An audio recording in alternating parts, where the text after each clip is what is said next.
everyone. In the previous lecture, we discussed about amino acids and their structures. Now in this lecture, we'll discuss about lipids, right? So before going to lipids, so one last point related to amino acids is amino acids will make proteins, and proteins are very important as they are building blocks of our body. So now there are some amino acids which cannot be synthesized by our body. Then the amino acids which are not synthesized by the body, then how do we take it? Through the diet. So through the dietary proteins we take it. And if a person doesn't take them through diet, then the person shows deficiency symptoms. So those amino acids are called as essential amino acids. So we'll see that before going to lipids. Essential amino acids are those amino acids which are not synthesized by the body. They are not synthesized by the body and are to be taken through diet. Okay, their deficiency manifests deficiency symptoms are called as essential amino acid. Now the question comes here is, out of the 20 amino acids, how many are essential amino acids? So I'll make a code so it will be easy for us to remember. The code which I made is math will ply, right? 10 amino acids are acidic amino. 10 amino acids are essential amino acids. In that, M stands for methionine, A stands for arginine, T stands for threonine, V stands for valine, I stands for isoleucine. Is it clear, or shall I write with red itself? We will mention it with red itself. Math will ply. M for methionine, A for arginine, T for threonine, V for valine, I for leucine. You know L is for leucine. The second L is for lysine. P for phenylalanine. H goes with histidine. And LY goes with, if you write threonine here, it's tryptophan. I make arginine also bold. 1, 2, 3, 4, 5, 6, 7, 8, 9, 10. Out of 20 amino acids, 10 are essential. Again, remaining 10 are not essential then. Now again in this 10 essential, the second amino acid from this side, similarly the second amino acid from this side, which for our reference I made it bold, arginine and histidine are called as semi-essential amino acids. So they are semi-essential amino acids. Then what are they? Semi-essential amino acids means which are not prepared in one particular phase of the growth. They are synthesized later on in the adulthood. In childhood they are not synthesized, in the adulthood they are synthesized, then they are called semi-essential. Essential, which are not synthesized in childhood also, which are not synthesized in adulthood also, right? Then coming to the remaining 10 amino acids, yeah, what should we call them as? Non-essential amino acids. Now, if essential amino acid cannot be synthesized by the body, then non-essential will be synthesized by the body. They will be synthesized by the body. If they are synthesized by the body, then there is no requirement of taking them through dietary proteins. So, not required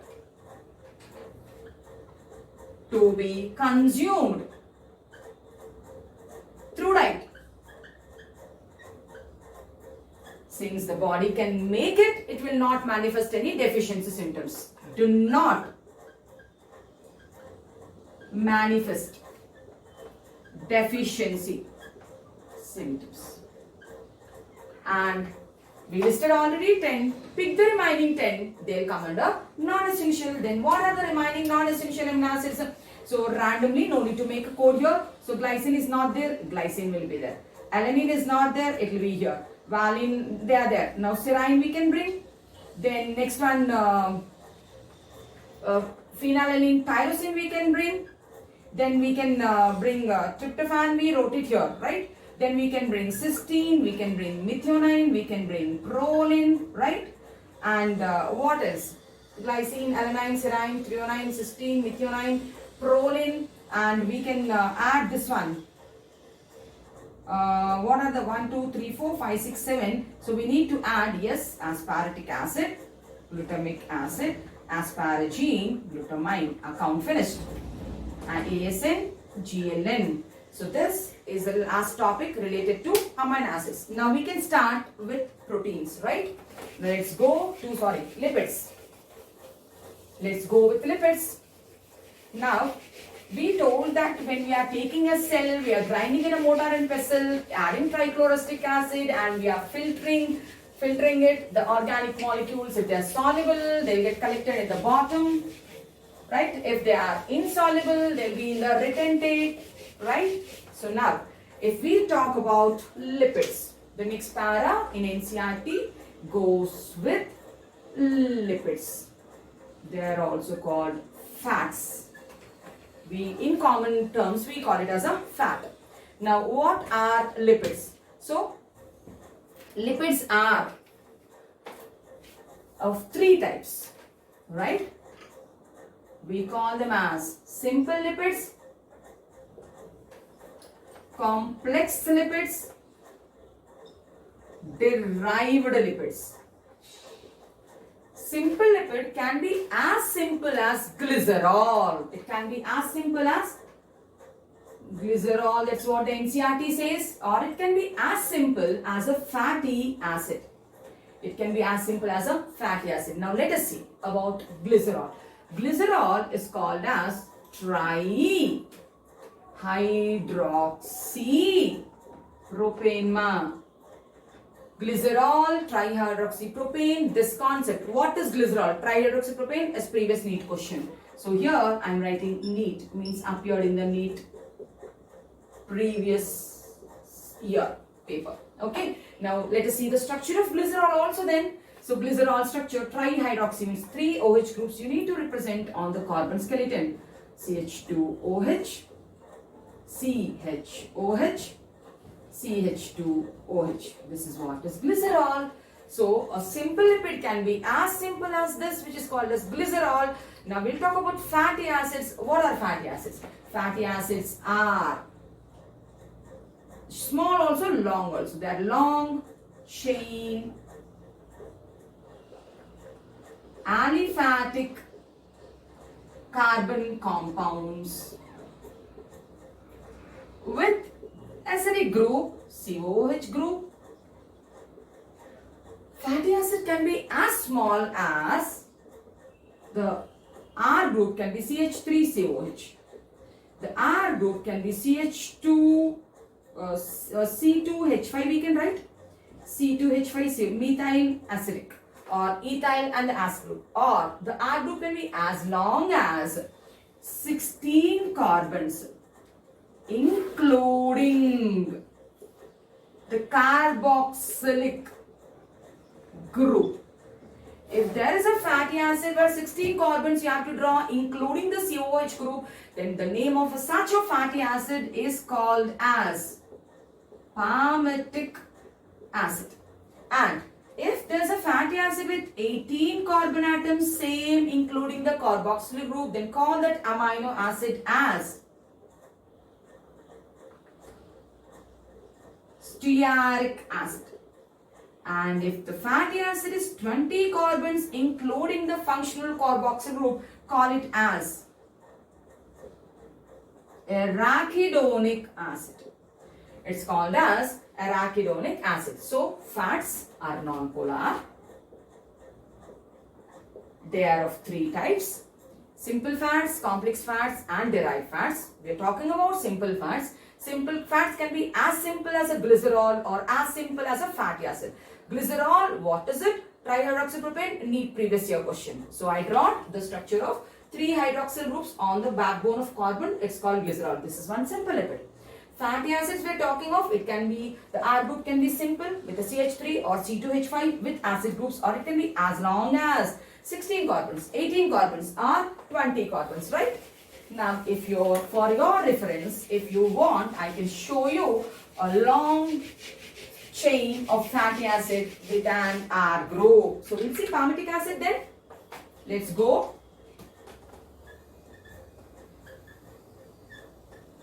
Sixteen carbons I told you.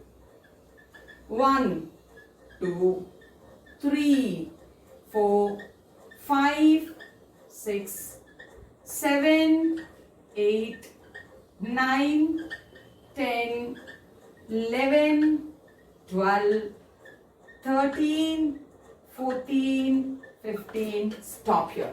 The 16th one is, yes it is.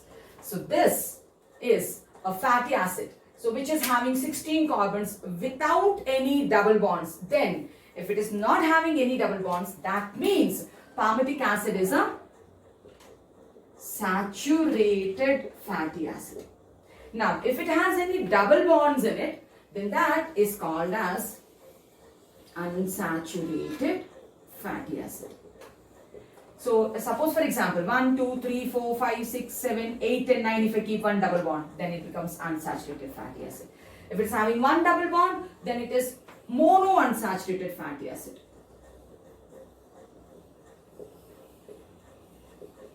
Okay, if it is having many double bonds, then that is PUFA, we call it as in shortcut. Poly unsaturated fatty acids. PUFA, right? MUFA. Now this is information about glycerol and fatty acids. Sometimes the glycerol and fatty acids are attached together by an ester bond, then that is also simple lipid. Then let us see what is that.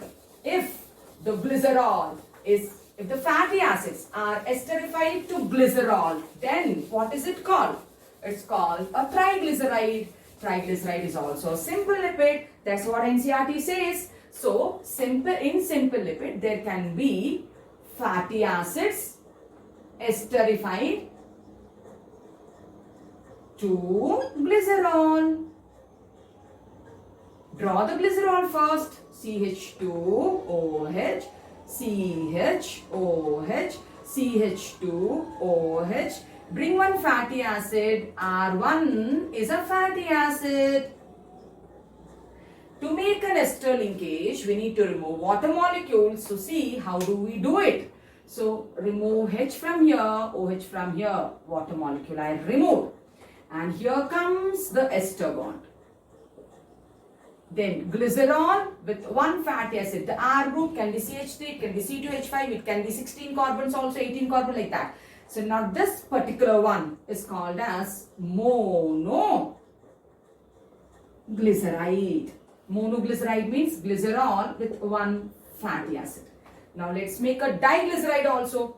For that, in NCERT, they are shown towards this side. So we will also do the same thing.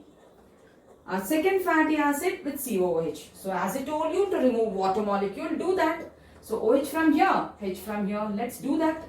OH and H, ester bond. It becomes a diglyceride.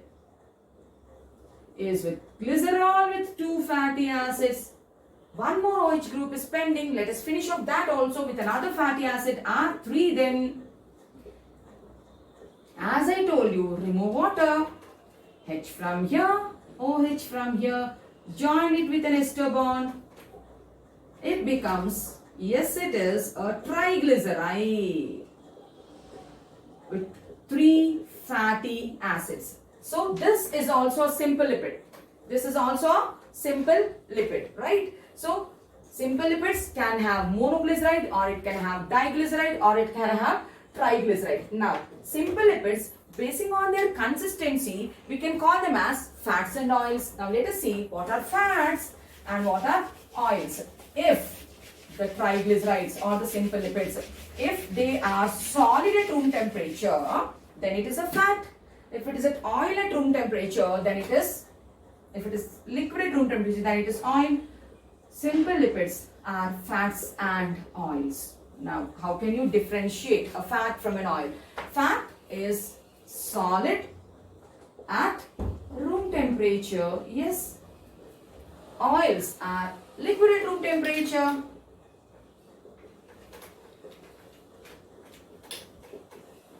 The liquid at room temperature. Now, why are fats solid at room temperature? Because they contain more of SFA, saturated fatty acids. They are solid at room temperature since they have more proportion of saturated fatty acids. Why they are liquid at room temperature? Since they have more percentage of unsaturated fatty acids.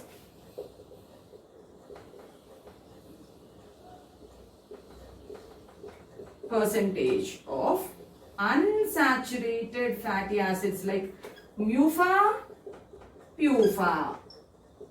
Example for oil, sunflower oil. What is that? Mustard oil. You can add on. Now, example for fats, butter, ghee are the examples. So, this is the information related to simple lipids. So, what did we discuss about simple lipids? We told simple lipids can be as simple as glycerol. We have seen the structure of glycerol. They can be as simple as a fatty acid. We have seen the structure of fatty acids. We have seen what are saturated fatty acids, what are unsaturated fatty acids. We have seen some names also for fatty acids. Simple lipids can be fatty acids esterified to glycerol. Under that, we have seen monounsaturated fatty acids, polyunsaturated So under that, we have seen monoglycerides, diglycerides, and triglycerides. We have seen monoglycerides, diglycerides, and triglycerides we have seen. Then we discussed, depending upon their consistency, we are calling them as fats and oils. The last one is wax, which also comes under simple lipid. The last one is wax, which also comes under simple lipid. Bees will secrete wax, right? Honeybees and all, they make their hive with the wax only. Now, what is wax? It's a simple lipid, as I told you. Now, what is it made of? What is the composition of it? Wax has fatty acids which are esterified to an alcohol other than glycerol. So, what can we write for waxes? Waxes are, they have fatty acids which are having ester bond, which are esterified to an alcohol. But it should not be glycerol. So, other than glycerol, that's it. So, example, bee wax.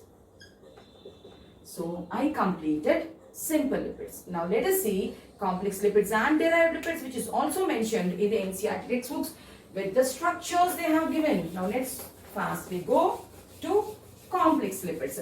Amma, what is simple lipid? Simple lipid means on hydrolysis, you will get fatty acids and glycerol.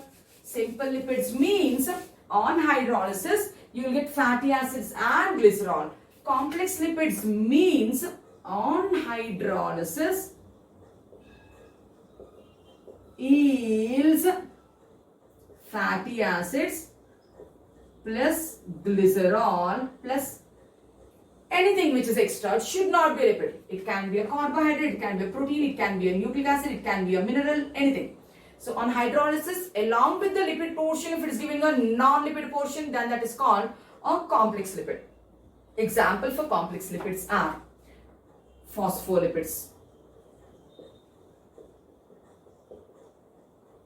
sulfolipids,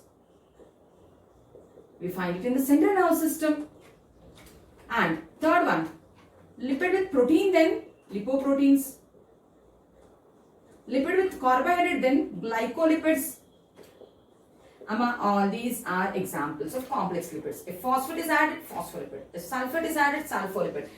Protein is added, lipoprotein. Carbohydrate is added, glycolipid. But in NCERT, they mentioned about phospholipid, which is an important constituent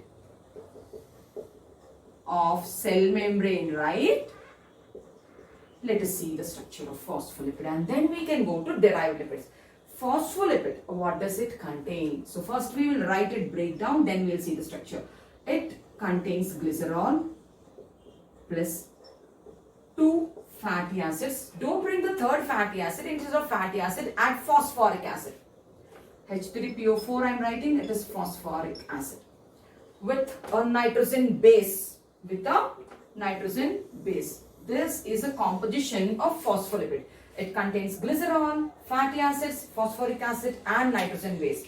So glycerol we know how to draw. Let's draw it off.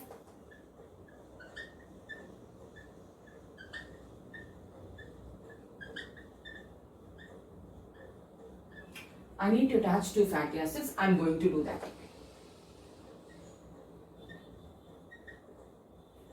As NCERT shows, R2. The third one, don't bring fatty acid, bring a phosphoric acid. We'll do that.